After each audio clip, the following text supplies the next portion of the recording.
Welcome to Hope Channel International.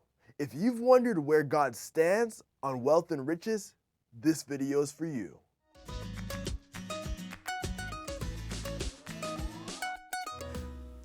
Maybe wealth was part of the problem for him. I mean, Jesus did say it's easier for a camel to go through the eye of a needle than a rich man to get into heaven. So let me ask this question. Is God against wealth? Well, is God against you owning a car, owning a house, or something like that? The answer is no. God's not against wealth. There were a lot of very godly men and women in the Bible who were wealthy. The problem is not wealth. The problem is making that your God. So you can make your car your God, your house your God, your wealth your God. However, we have to understand that wealth brings with it a danger.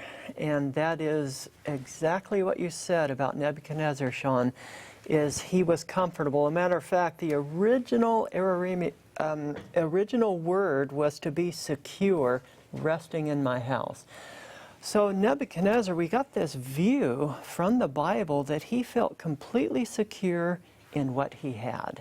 And that was the danger. Well, how does that become a danger for him? Because, I mean, I agree. There were a lot of wealthy people among God's people. Abraham was what appears to be fabulously wealthy, at least at one point in his life.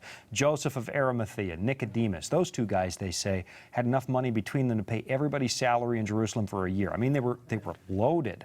Filthy. So the problem isn't wealth itself. It becomes a problem when... Well, it becomes a problem when you depend on that for your comfort, your peace, your joy, your happiness. And wealthy people can have a tendency to do that because it's just natural. Now, sometimes, though, you know, we pick on wealthy people and say, all right, they're not responding to the gospel because they got everything and they're wealthy, and that's a big stumbling block. But sometimes I've discovered that wealth really isn't the only factor.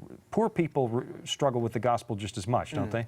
Absolutely. You know, I worked in California for a few months doing Bible work, and we had railroad tracks that kind of separated the wealthy part of the community to the unwealthy.